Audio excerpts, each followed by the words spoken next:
नमस्कार दोस्तों, स्वागत है आपका अपने YouTube channel GSP online study में। आज हम आपको दोस्तों पढ़ाएंगे वर्ब्स के बारे में, वो भी 3 प्रकार की वर्ब्स, ऐसी वर्ब्स जिसके बारे में आज तक आप कंफ्यूज बहुत रहे होंगे।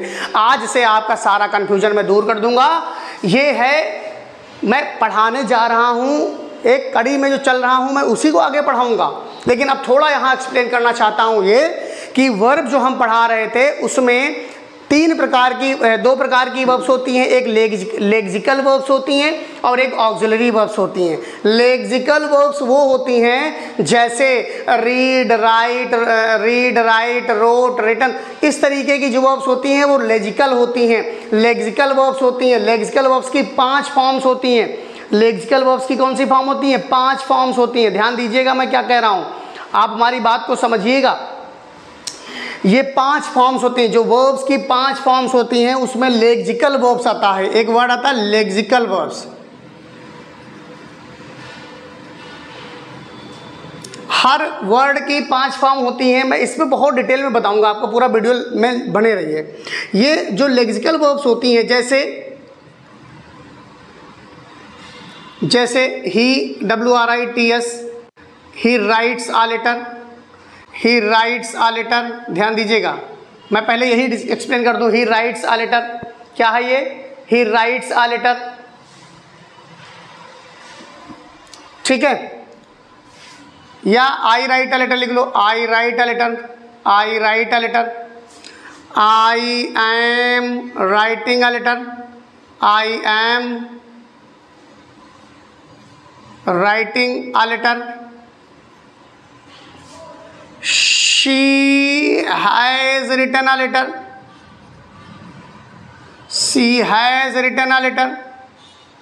And he wrote a letter. He wrote a letter. He wrote a letter. तो कितनी फॉर्म हो गई देखो, राइट, रोट, रिटन, राइटिंग और राइट्स होता है। तो यहाँ पर सी लिख दो। पहले मैं वही लिखने जा रहा था, मैं लास्ट में लिख रहा हूँ सी राइट्स अ लेटर। यहाँ पर देखिए, ये वर्ब की फर्स्ट फॉर्म है, राइट होती है, और राइट और रोट ये वर्ब की सेकंड फॉर्म है। रिटन ये वर्ब की थर्ड फॉर्म है, और ये वर्ब की फोर्थ फॉर्म है। ये वर्ब की फोर्थ फॉर्म है, ये वर्ब की फिफ्थ फॉर्म है। बहुत आनंद आने वाला है आज की वीडियो देख करके, आपको इंग्लिश में कभी कोई परेशानी नहीं होगी। ये वर्ब की, इसको कहते हैं लेक्सिकल वर्ब्स। क्या कहते हैं? Lexical verbs. तो इसके बारे में एक वर्ब का वीडियो भी मैंने बनाया है, उसमें कम से कम 100 वर्ब मैंने लिखी हैं। 100 प्लेलिस्ट में जाकर के वर्ब का वीडियो देखिए, आपको वर्ब से कोई शिकायत नहीं रह जाएगी। ये मैं कह रहा, मेरा टॉपिक आज का मेन नहीं है, मेरा टॉपिक मेन आज का ये है। ऊपर की बहुत सारी वर्ब्स मैं वीडियोस में पढ़ा चुका हूं, आप देखिए उनका प्रयोग कैसे होता है, उनका यूज़ कैसे होता है। देखिए आज की जो बात करेंगे वो कैन और कुड के लिए करेंगे। ये मैं यहाँ से हटा दे रहा हूँ, आप समझ जाइएगा लेक्सिकल वर्ब्स क्या होती हैं, जो डायरेक्टली यूज़ होती हैं बिना हेल्पिंग वर्ब के। या आप ये कह सकते हो कि हर वर्ब जो मेन वर्ब होती है, लेक्सिकल वर्ब को मेन वर्ब भी कहते हैं। मेन वर्ब का समझ लीजिए आप, मेन वर्ब समझ रहे हैं। तो लेक्सिकल वर्ब्स को क्या कहा जाता है? मेन वर्ब कह लो या ऑर्डिनरी वर्ब्स कह लो, कुछ भी कह लो, आप उसको वर्ब के हिसाब से कहिए। जो मेन क्रियाएं होती हैं, जाना, आना, खाना, पीना, करना, बैठना, उठना, चलना, फिरना, सोना, गाना, नाना, खेलना, कूदना, ये सब जो है हमारी लेक्सिकल वर्ब्स होती हैं। अब बात करते हैं मेन, जो दूसरे प्रकार की वर्ब्स होती हैं जिनको कहते हैं ऑक्सिलरी वर्ब्स। ध्यान दीजिएगा, ऑक्सिलरी वर्ब्स 3 प्रकार की होती हैं। Number 1 primary auxiliary verbs. Primary auxiliary verbs में is, am, are, was, were, be, been, being, has, have, had, do, does, did. अब आप कभी भी सोचिएगा, अब मैंने इस पर सब पर वीडियो बना करके आपको दिया है, आप ये समझिएगा। ये जो बी है, बी माने होता है होना, तो ये बी का ही फॉर्म होता है इज, एम, आर, वॉज, वर। ये बी ही के पार्ट्स हैं। बी माने होना, है, हूँ, हैं, थे, था, बात समझ रहे? तो ये क्या है? Is, am, are, was, were, has, have, had, do, does, did, सब पढ़ा चुका हूं मैं। वीडियो में जाइए, देखिए प्लेलिस्ट में जाकर के, इंग्लिश स्पीकिंग क्लासेस चल रही है। मॉडल ऑक्सिलरी वर्ब्स वर्ब भैया, मॉडल ऑक्सिलरी वर्ब्स में आज हम जो टॉपिक पे बात करेंगे वो कैन और कुड की करेंगे। किस पे करेंगे? कैन और कुड पर, और उसके बाद उसको मे, माइट, शैल, शुड, विल, ये मैं पढ़ा चुका हूँ, शैल पढ़ा चुका हूँ, विल पढ़ा चुका हूँ, मुझे शुड और वुड पढ़ाना है तो उसके साथ में शैल और विल भी पढ़ाना पड़ेगा, बिकॉज ऑफ दैट कंपेयर करके चीजें समझ में आती हैं। वुड, मस्ट, ये आपके हमारे मस्ट और ऑट टू, ये हमारी मॉडल ऑक्सिलरी वर्ब्स हैं यहाँ से यहाँ तक ये सब पूरी। और मार्जिनल ऑक्सिलरी वर्ब जो है बेटा use to, dare, need, use कैसे करते हैं पता? जैसे Mahatma Gandhi use to spin the clothes, Mahatma Gandhi use to fight for the freedom of the country, and I use to play cricket in my childhood, ऐसे use to का करते हैं। फिर डेयर का प्रयोग कैसे करते हैं? How dare you touch me, ऐसे करते हैं ना, बहुत सारे आपने डायलॉग सुना होगा पिक्चरों में। नीड क्या होता है? I need clothes, I need food, I need water, I need education, I need security. ये नीड का, ये मार्जिनल है, बाद में पढ़ाऊंगा। अभी देखिए कैन, कुड, अब मैं इनका सबका प्रयोग कैसे होता है, मार्जिनल ऑक्सिलरी वर्ब्स का प्रयोग मैं आपको, मार्जिनल ऑक्सिलरी वर्ब्स नहीं, मॉडल ऑक्सिलरी वर्ब्स का प्रयोग मैं आपको आज सिखाऊंगा। तो इतना, अगर वीडियो बढ़िया लगे तो चैनल को लाइक, सब्सक्राइब, शेयर जरूर करिएगा। क्या होती है मॉडल ऑक्सिलरी वर्ब्स, आगे देखिए मॉडल ऑक्सिलरी वर्ब्स में जो पहली दो चीज़ें मैं पढ़ाने जा रहा हूं उसका नाम है use of can and could. Can and could का प्रयोग कैसे करें? हाउ कैन ही आ गया, कैन ही बोल दिया मैंने, हाउ कैन यू यूज। अब देखो कैन का मतलब क्या होता है, रूल नंबर 1 पढ़िए। कैन का प्रयोग एबिलिटी, पावर और कैपेसिटी को एक्सप्रेस करने के लिए किया जाता है। पावर मतलब ताकत, किसी भी चीज की करने की क्षमता, एबिलिटी योग्यता, और कैपेसिटी क्षमता, एबिलिटी योग्यता, पावर ताकत में कैन का प्रयोग करते हैं। जैसे तो समझो, I can lift the box, मतलब कोई हैवी चीज है उसको मैं उठा सकता हूं, मतलब ये हमारे अंदर पावर है। यहाँ क्या शो हो रहा है? यहाँ पावर शो हो रहा है। क्या शो हो रहा है? Power. I can swim across the river, अब ये swim across the river capacity ये शो हो रही है, कैपेसिटी, ये कैपेसिटी है उसकी, कितना वो पार कर लेगा, कितना तैरने की क्षमता है उसके अंदर। वी कैन स्पीक इंग्लिश, ये एबिलिटी है, ये एबिलिटी है। बात समझिएगा, मैं एक एक चीज आपको बता रहा हूँ, एबिलिटी है। I can defeat my opponent, ये भी आपकी कैपेसिटी है, कैपेसिटी।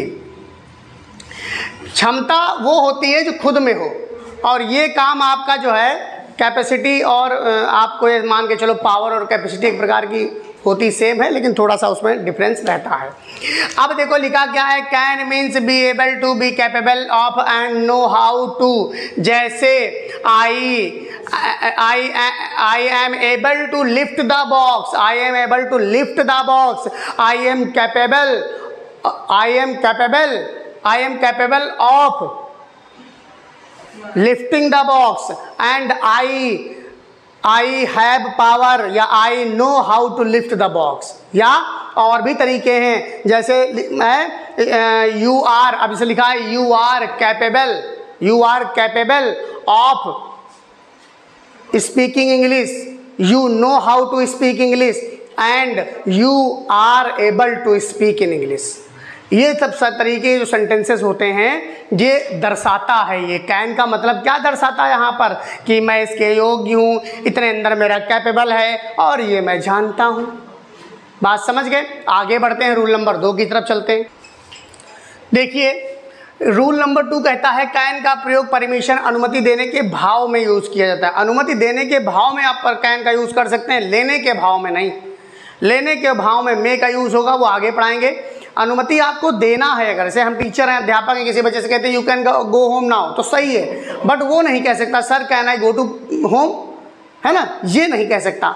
इसलिए यहाँ पर ये अभद्र माना जाता है, कैन का प्रयोग परमिशन लेने के भाव में अभद्र माना जाता है। आप you can go now, you can drink a glass of milk, I can let you go, we can go the cinema tonight, we can go to the cinema, go to the cinema, tonight. तो इस तरीके के हैं, क्या है कि हम cinema चल सकते हैं, हम तुमको जाने दे सकते हैं, तुम एक गिलास दूध पी सकते हो और तुम भी जा सकते हो, सब में परमिशन ही दे रहा है, तो परमिशन देने के भाव में यूज़ कर सकते हैं। इस प्रकार के अर्थ में कैन का जो मतलब होता है वो होता है बी अलाउड, मैं तुमको अलाउड करता हूँ, you are allowed to go now, you are allowed to eat food, you are allowed to leave the room, you are allowed to leave the class, you are allowed to leave the school, you are allowed to leave the cinema hall, you are allowed to leave the home. कुछ भी तरीके से allow किया जा रहा है, आपको permission दी जा रही है। You are permitted to go now, you are permitted to come here, you are permitted to eat food, you are permitted to leave the class, you are permitted to complete your work, you are permitted to take the participation in the examination और any competition, you can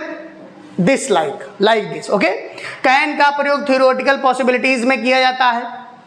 जैसे लिखा है everyone can make a mistake, सब लोग, हर जन, हर आदमी जो है वो मिस्टेक कर सकता है ना। ये एक सैद्धांतिक है, मतलब एक नेचुरल है, नेचुरल तरीके से जो चीज़ों को प्रेडिक्ट करते हैं उसमें भी कैन का प्रयोग करते हैं। It can not be true, ये सही नहीं हो सकता। Electricity can be dangerous, electricity dangerous हो सकती है।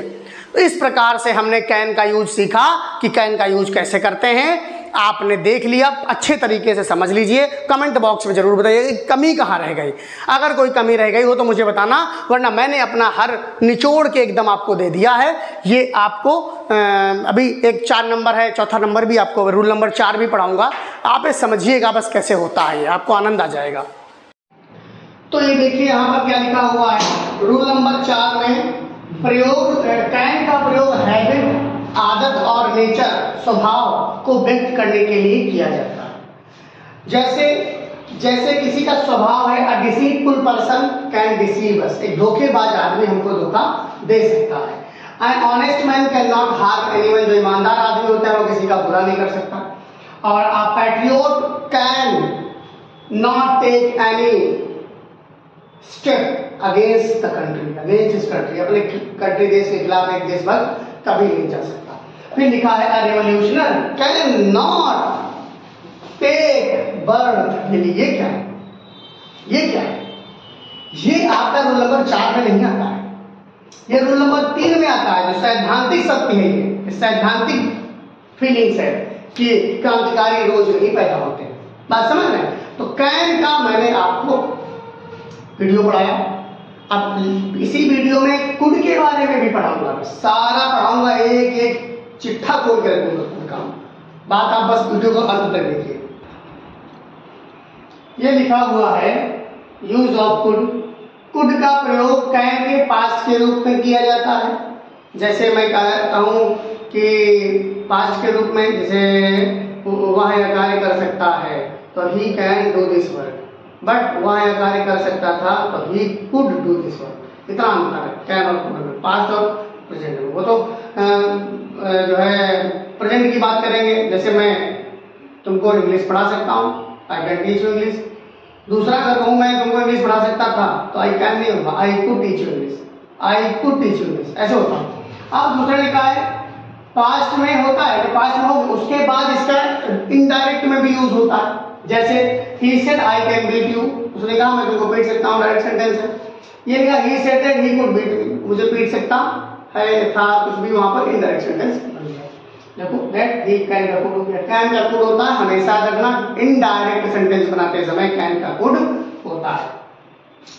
लिखा है नंबर 2 है कुड का प्रयोग पास्ट में एबिलिटी, पावर और कैपेसिटी को दिखाता है। जैसे मैंने भी आपसे बताया ना कि मैं इस हैवी बॉक्स को उठा सकता हूँ, I can lift the heavy box, और कुड लगाओगे तो इसका मतलब हो जाएगा मैं उस हैवी बॉक्स को उठा सकता था, I could lift the heavy box. ध्यान दीजिएगा, बहुत अंग्रेजी बोलने लग जाओगे इसके बाद। My brother could drive a car at the age of 16 साल का था तो वो कार चला सकता था, अब पता नहीं चला पा रहा है। व्हेन आई वाज यंग, जब मैं जवान था, आई कुड आउटरन हिम, तब मैं उसको हरा देता था दौड़ से। आउटरन मैंने होता है मैं उसको दौड़ में हरा देता था। कुड का प्रयोग पोलाइट रिक्वेस्ट, परमिशन के भाव को एक्सप्रेस करने के लिए दिया जाता है। आपने देखा होगा होटल्स वगैरह में, 5 स्टार होटल्स वगैरह में जो वेटर्स वगैरह होते हैं वो कहते हैं could please something, could please something, would you like to say take something.